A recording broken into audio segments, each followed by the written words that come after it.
So, welcome back to the podcast AI Ethics Now. We're lucky enough today to be joined by Graham Atwell. Hi, Graham. Hi. It's good to meet you. No, brilliant. Really, really good to talk to you. Could you tell me a little bit more, Graham, about yourself, about your role and your interest in the field of AI, please? Well, my name's Graham Atwell. I'm director of the two companies, both called Pontydusky. And as you might realise, the origin was in Wales, in Pontypridd. But I Brexited before Brexit, if you like. I'm now based in Spain, where it's extremely hot at the moment. There's disadvantages to everything. Our main work is on educational technology and on the use of technology for learning, but also for knowledge and how knowledge is developed and how knowledge is shared. So, pretty obviously, AI has played a big part in this. Now, people tend to think that AI was invented in November 2022. But of course, AI has been around for a long time. And we've been working on AI in education now for 9 years, I think, 9 or 10 years. I must say, at first, we were trying to explain to people what AI was and why it might be relevant to people in education. Now it's trying to stop people talking too much at us. It's got impossible. So that's the background.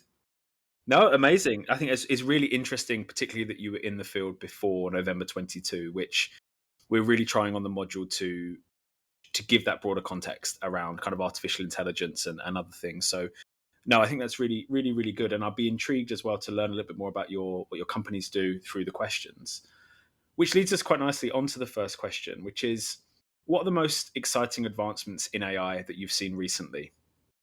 I think the most exciting advancement for me is in languages, actually. I mean, I work internationally across Europe. And for years, a language has been a barrier to us.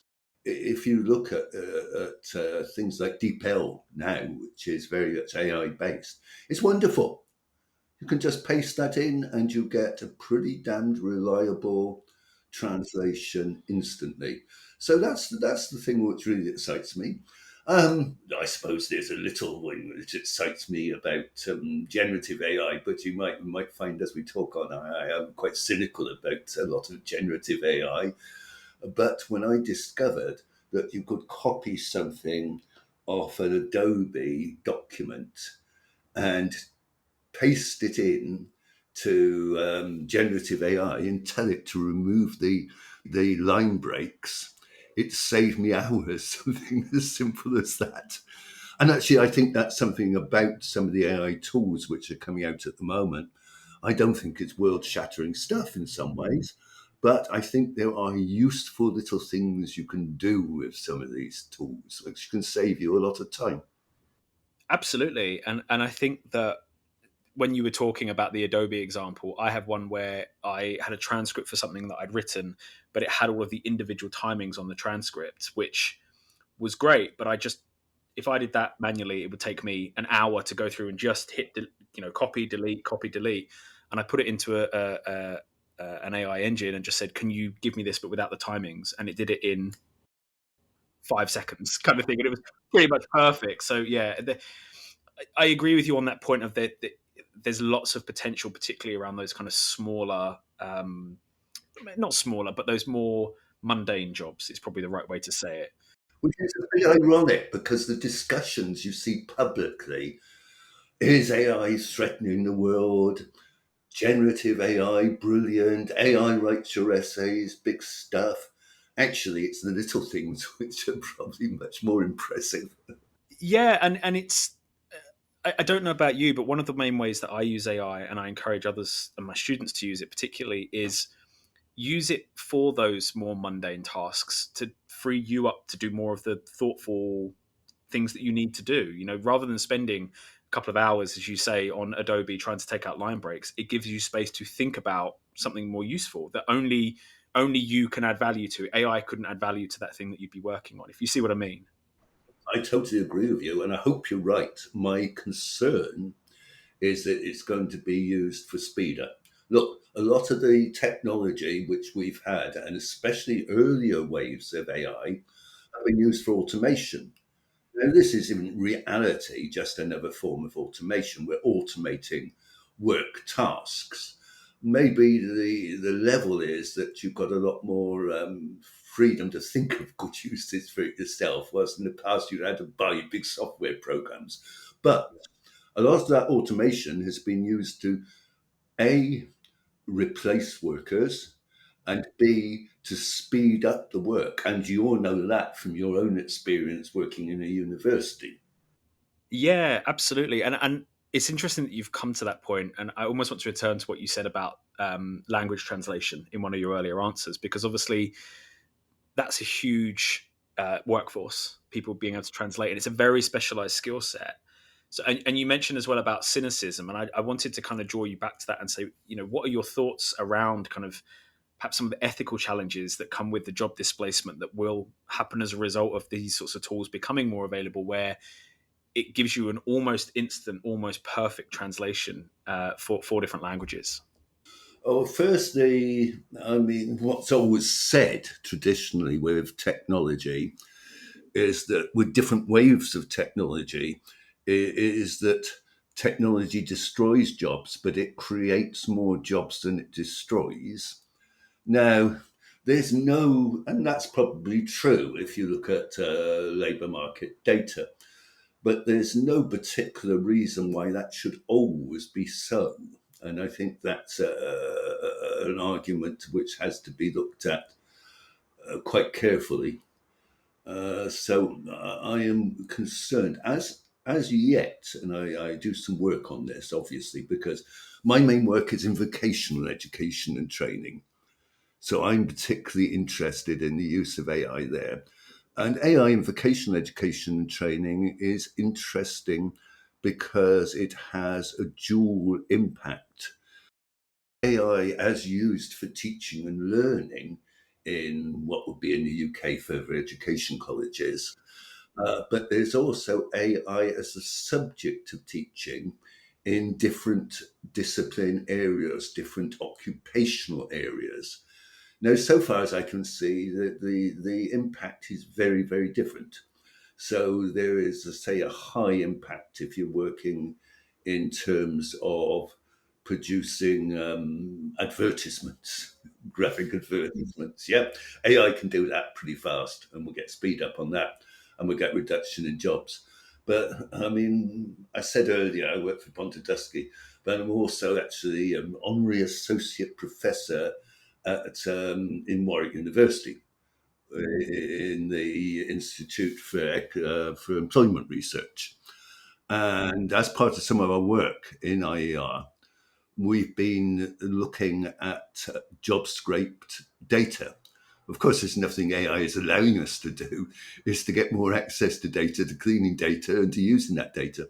But as of last January, we hadn't really seen any big impact of AI on employment so far. But that's just so far. But yes, you're talking about people working as translators, and you're right. I mean, there's undoubtedly going to be far less demand.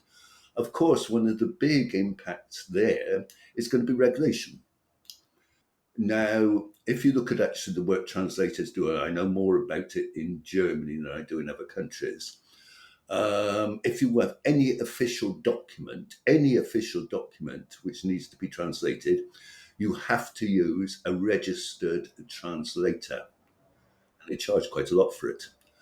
Now, there is no particular reason, in fact, I can see very good reason why you might want to continue to regulate that you have a proper official translator rather than you trust some old bit of software you found on the internet. Yes. So there's all kinds of questions here. I mean, I'm one last thing to say then.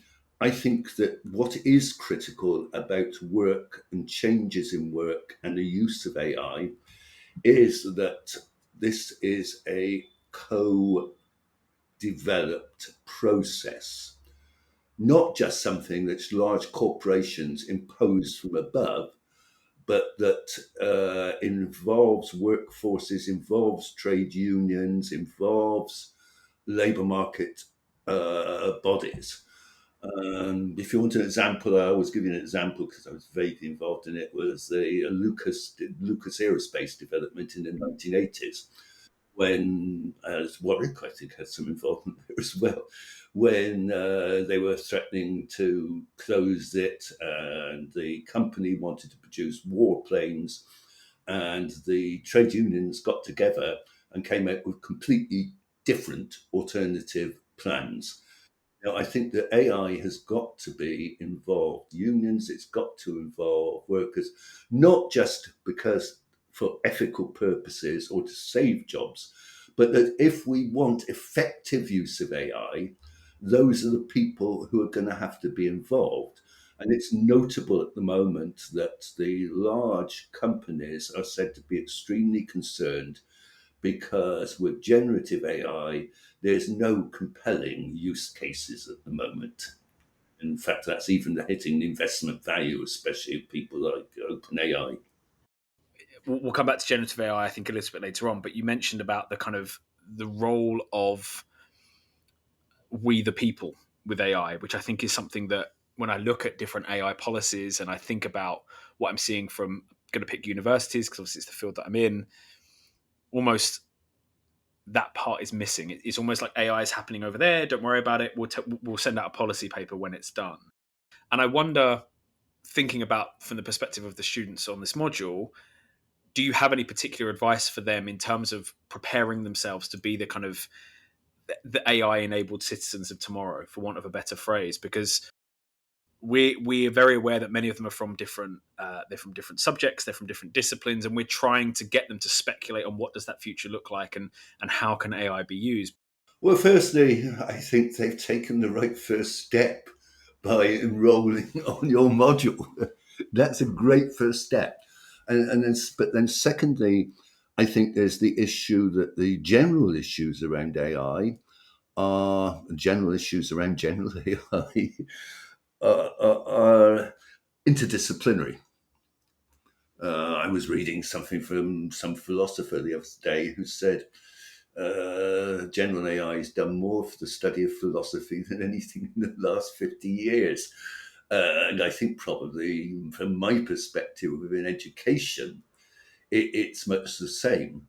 I mean, the whole big issue, oh my God, what's going to happen to assessment when these machines can write essays, which is leading us to question why the hell are we still giving our students an outdated form of assessment after years? It's raised all those questions. It's raising all those questions. What is knowledge? How do we gain knowledge? So I think it's a question, it's a point I would say to them, try out AI. By all means, try it out, but try it out questioning it. Get involved wherever you are because it's very different, as I said before, in different occupational areas. So if you're training to be a social worker, get involved in what is does AI mean for social work? An area of education which perhaps you wouldn't have expected to have an impact on is careers education. AI is actually extremely useful in careers education. So get involved in that. Similarly, I mean, if you're involved in engineering, depends what kind of engineering, get involved in that. So look at AI from the point of view of your interests, your hobbies, your career, your subject. You're right. There are so many discussions about what's going to happen to entire sectors as a result of AI. We're really keen to get students to consider, your positionality almost in relation to what's going on in your area. And I wanted to pick up. You've mentioned about cynicism a couple of times. To kind of pick that up, your cynicism with, say, generative AI, and your thoughts on that, if you'd be happy to share it. Well, I think there's a problem with the name AI. That's the first thing. It comes from 1952, as I'm sure you know. It's not artificial. It's being programmed by human beings. This is not artificial. It doesn't program itself, more or less. And it's not intelligent. It's particularly not intelligent. I mean, general AI. probably best description of it is a scholastic parrot. It's a database. It runs out probabilities. That's not intelligence. It has no understanding at all about context. Now, of course, OpenAI has always said not for profit. I think that's probably untrue. I think it's going for as much profit as it can get out of the existing one. And I generally agree with the critics who know about these things that you're not going to get OpenAI out of this method, of this approach to using AI. Yeah. So essentially, my biggest concern is the domination of several large competing companies and the secrecy of those companies. So I'm just about to start, when Thursday, doing some new work for the European Commission on explainability of AI in education. And I think that's a big question. A lot of AI is not explainable. We don't understand it. We can't explain it, or you'll be hitting this difficulty trying to explain some of this The stuff. black box of AI, absolutely. Yeah, The black boxes. Yeah. and I think this has to be explainable. I mean, the other thing that I draw attention on is there are international efforts to it. UNESCO, based in Paris, has just put out a consultative document for consultation on governance of AI at a global level. And I think that's a very good initiative.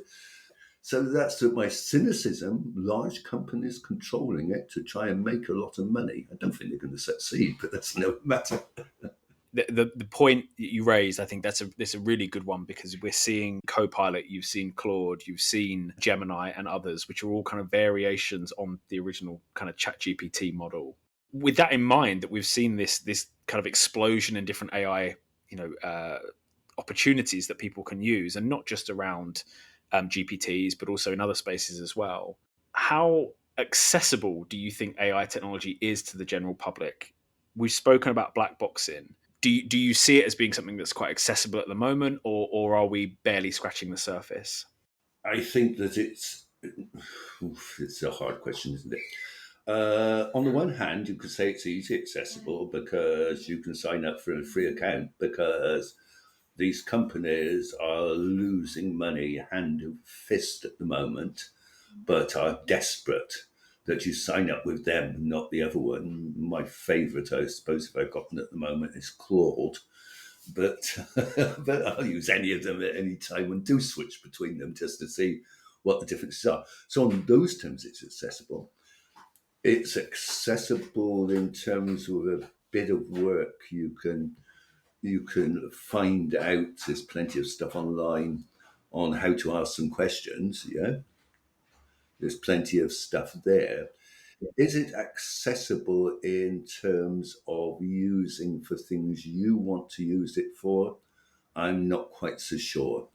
I mean, there is where exactly we come back to my point that we need to bring together people who are involved in a particular occupation, who are involved in a particular project, who are involved in a particular idea. One of the problems at the moment is the cost of it, once you start going there, becomes very high. You have to buy tokens. Tokens are not cheap, or you go open source. And I think that's an interesting development. There are more and more open source large language models. But then, of course, they use a lot of electricity, they use a lot of water, which is an ethical consideration given the present climate crisis. But yeah, so I think that what we probably need is leadership from research bodies, especially, and consumer bodies. I think universities have an incredible responsibility because the universities are our public research infrastructure, and that infrastructure includes people. And so I would like to see more initiatives coming from universities to start looking at some of those issues, launching experiments, trying to do developments, but involving the wider communities in that work. Do you think universities have picked up that baton yet, or do you think they're perhaps lagging behind? I think they're lagging behind. I mean, pretty simply, I mean, probably because of the lag in funding. In many countries, a shortage of funding, but especially the lag in funding. I mean, it takes 6 months to write a funding application. It takes another 6 months before you get approval for that, and that's probably going at best speed. And I think that the work has to be interdisciplinary. Whilst universities most have moved towards more interdisciplinary approaches, that's still quite novel for them in terms of major work. And especially crossovers between computer scientists, philosophers, historians, humanities, as well as science, which I think is important. That's new, really, isn't it? It's asking people to break down walls that have been in place for Hundreds of years. hundreds of years. Yeah, literally hundreds of years between different disciplines. And part of our hope is that what we're doing on this module, by having the discussions and the spaces in workshops, is to encourage people to start thinking in that way, that actually philosophers are as big a part of this conversation as computer scientists. You've alluded to the bigger conversation about how AI is going to change the way we live and everything else, and some of that might be hyperbole, but it's these smaller questions of how do we check data? How do we make sure there isn't uh, an inbuilt bias there that can affect certain demographics of people, or more widely questions about the impact of AI on perhaps the global south, and there's so many big questions there, and I'm not asking us to get into that debate because it's huge by itself, but just if you've got any reflections on that. Well, I was first of all going to say I don't think this is a smaller question. I think this is a giant question. You're probably aware of the novelist Cory Doctorow's theory about this, who's invented this new word called enshittification, which they say enshittification is actually a candidate for being the word of the year this year. Because what Sir Cory Doctorow is saying, we've got all these AIs churning out ever bigger amounts of nonsense based on the stuff that AI has produced before. So the actual quality of the data is going downhill mighty fast, the process of enshittification. So, yeah, you're absolutely right. I don't have any clues. I don't know how we do it. I'm interested. I've always been interested in the idea, could we, within an institution, say a large institution, say like Warwick, actually train on Warwick data? Would that improve the quality or not? It's an interesting question. I mean, there is a worry, isn't there, about this as well? And I mean, there's a huge debate going on this, is whether that the large language model developers are legal in that they're scraping anything they can find, including your data, including my data, and probably the data of our students. They're just scraping everything. They're hoovering it up. And there's obviously an ethical discussion about this as to whether, as an academics, we should be allowing our data to be used because that might improve the quality of it, or saying, no, I don't like this being gulped up without my permission. So, yeah, there is an issue. I mean, I suppose another way of looking at it, and this one's been tried recently and hasn't been an immense success, is to try a more conventional search process as well as big data, as well as a large language model. I mean, Perplexity, there's a program called Perplexity, which I sometimes use, is actually quite impressive on this. Uh, I have to say that Bing, who have invested huge sums of money and saw their tie up with OpenAI as a way of challenging Google in the search market, their attempt at doing it is miserable. And Google's attempt at doing it is similarly miserable. But that is a way, actually, that we must start developing technologies which check the quality of our data. But of course, you can't overcome everything just as a data input. I mean, some inputs in it are news. Now, look, Donald Trump notoriously tells all kinds of lies all the time. That's news data. You can't just change that news data because he tells lies all the time. So you've got some real problems there, you know. And I think it's a great point to kind of end on, because it leads us back to what you said at the beginning about the intelligence of AI, and the fact that it's not necessarily intelligent as we would understand it. And as you say as well, the word artificial is problematic for its own reasons. The future is perhaps uncertain at this point. It's not entirely clear about how this will all pan out, and is it something that we'll look back on in a few years and kind of go, oh, we overblew that. And one of the really interesting things from the research I've done, particularly around the history of artificial intelligence as a concept rather than what we understand it to be from the 1950s, is that there's been a number of times when these new technologies come out, and I don't just mean in the last century, I mean going back thousands of years, where a new technology comes out, people have a perception of what it can do, it gets overhyped, it doesn't meet the expectation, and then everyone gets a bit disappointed and moves on. The AI winters is a really good example of that, of where that's happened a couple of times where, oh, this can do this. Can it? No, it can't quite do that. So funding drops, interest drops, and it takes almost like a generation to come back again.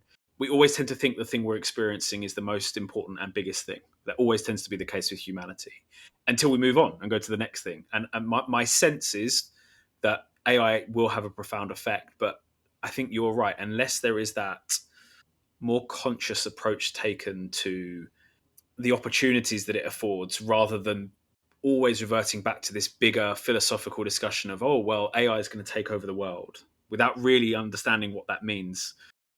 Do you have a perspective or some insight to perhaps offer our students thinking about the future of AI and their role in that going forward? Yeah, think about what they want. Think about what would improve their lives. Think about what would improve lives for people in society. How could it be used for good? Think about AI for good and what that would mean. And then think about what they want. Do they want AI to be used by companies for downsizing or for putting or for intensifying work? Do they want AI to be used for good in society? And then to think, could they get involved in that process? Brilliant. Thank you so much, Graham. I think it's been really interesting to chat to you today and to kind of get your perspective, and really excited to speak to you more in future as well. But thank you so much for joining, and have a lovely rest of the day. Thank you for inviting me. Thanks so much, Graham.